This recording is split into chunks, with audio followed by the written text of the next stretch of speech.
ഇതെന്താ ഈ പൂവ് എപ്പോഴും മുകളിലേക്ക് നോക്കി നിൽക്കണയാവോ? ഇതെപ്പോഴും മുകളിൽ മാത്രമേ ഞാൻ കണ്ടിട്ടുള്ളൂ കേട്ടോ. ഇന്ന് നമ്മുടെ പൂക്കളൊക്കെ നല്ല ഭംഗിയിൽ വിരിഞ്ഞിട്ടുണ്ടായിരുന്നു. പുതിയ കുറച്ച് പൂക്കളുണ്ടായിരുന്നു. അപ്പോൾ അവരൊക്കെ ഫോട്ടോ എടുത്ത് നല്ല രീതിക്ക് നടക്കുന്ന സമയത്ത് നമ്മുടെ കർമ്മഫലം കയ്യിലിരിപ്പിൻ്റെ ഗുണം എന്നൊക്കെ പറയില്ലേ, അങ്ങനെ നല്ലൊരു പണി കിട്ടിയെന്ന് പറയാൻ പറ്റില്ല, നമ്മളായിട്ട് വരുത്തി വെക്കണതാണല്ലോ. അപ്പോൾ അങ്ങനെ ഒരു സംഭവം നടന്നപ്പോൾ നമ്മുടെ മനസ്സിനങ്ങോട്ട് തളർത്തുക എന്ന് പറഞ്ഞാൽ ആ ഒരു പരുവത്തിലായി.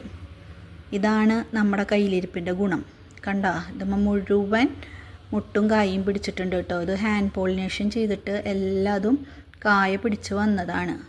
അപ്പോൾ ഇവനൊന്ന് ഭംഗി പോലെ ഇരിക്കണതെന്ന് തോന്നിയിട്ട് ഗ്രോ ബാഗ് ഒന്ന് ചെറുതായിട്ട് ഒന്ന് നീക്കാൻ ശ്രമിച്ചു. പാരപ്പറ്റിൻ്റെ മുകളിലാണ് ഗ്രോ ബാഗ് ഇരുന്നിരുന്ന. ഒറ്റ കൈ കൊണ്ടുള്ള ശ്രമമായിരുന്നു. കൈ തട്ടി ആൾ താഴെ പോയി. എൻ്റെ കയ്യിലിരിപ്പുകൊണ്ട് സംഭവിച്ചതാണ്. അപ്പം എന്തായി, അതിൻ്റെ ബാക്കിയുള്ള ഭാഗം എൻ്റെ കയ്യിൽ തന്നെ ഇരിപ്പായി. അതാണ് ഇന്നത്തെ സങ്കടം. സങ്കടം എന്ന് പറയാൻ പറ്റില്ലല്ലോ, നമ്മൾ വരുത്തി വെച്ചതല്ലേ, നമ്മൾ അനുഭവിച്ചേ പറ്റുള്ളൂ.